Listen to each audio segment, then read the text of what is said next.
Which brings me to Josh Frydenberg. There is really no excuse for the stuff that comes out of his mouth because this man is brilliantly and intellectually credentialed.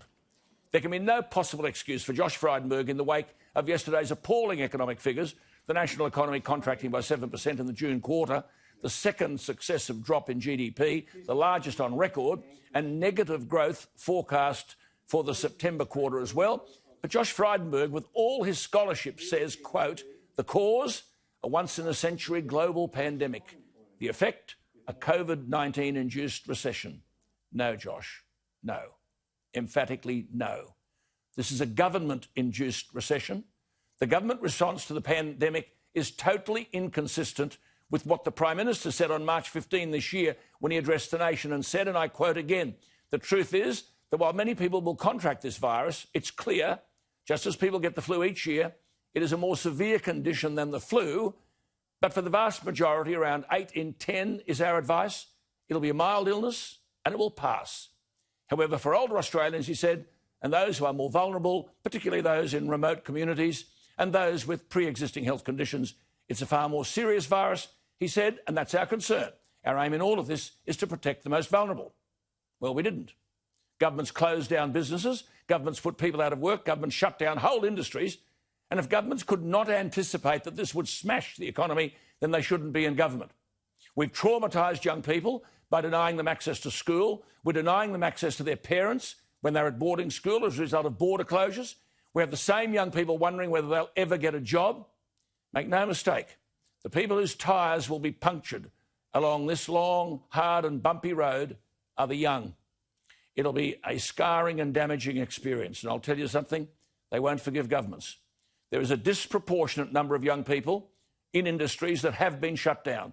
And then young people finishing school or university will soon be competing for jobs that don't exist. No, Josh, this is not a COVID-induced recession.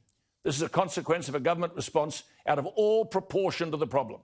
And remember, in all of this, these diabolical figures come after businesses received $31 billion in JobKeeper payments in 3 months. That's businesses. The Treasurer proudly announced this week that JobKeeper is supporting 3.5 million Australian workers and 1 million Australian businesses. And the total cost of JobKeeper is now estimated at $101 billion. That's $101,000 million. This is a deluge of government support, the like of which we've never seen. As the outstanding Adam Crichton reports today, businesses received $31 billion in JobKeeper payments for 3 months. $31 billion, quote, an amount which exceeds the cumulative sum of all previous employment subsidies. And on top of the $31 billion, they got another $16 billion in cash subsidies. Am I entitled to ask a dumb question? What happens when all these support payments, underpinned by borrowed money, largely from overseas, dry up?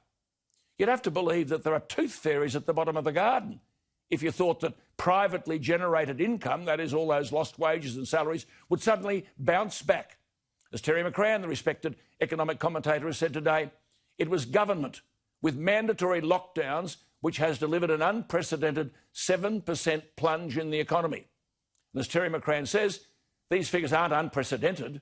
He said better words are mind-boggling, devastating, disastrous and bizarre. Well, no amount of rhetoric from highly intelligent people like Josh Frydenberg will obscure that reality, and nor will Andrews and Palaszczuk and co escape total censure. But consider this. As a numbskull component in all of this, here is a government tipping billions of dollars into the economy. It's going to climb to 400,000 million. And you've got economic lunatics like Andrews denying people the capacity to spend it. It's the same with Gladys Berejiklian. It's the same with Palaszczuk. It's the same with all these premiers. Lockdowns here, restrictions there. How dumb do you have to be to pump money into household budgets, JobKeeper, JobSeeker, subsidised business, and then deny people the opportunity to move so they can spend? Simon Bensett gets it right today when he writes, you can use all the stimulatory effects to pump prime people's wallets, but if businesses are forcibly shut down, it becomes pretty hard for consumers to flush it back through the economy.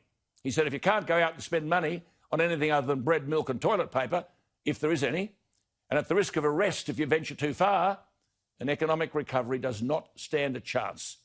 As Simon Benson says, in a permanent state of lockdown, You can have all the money you'd like, but if the economy is not producing, the recovery will be indefinitely delayed.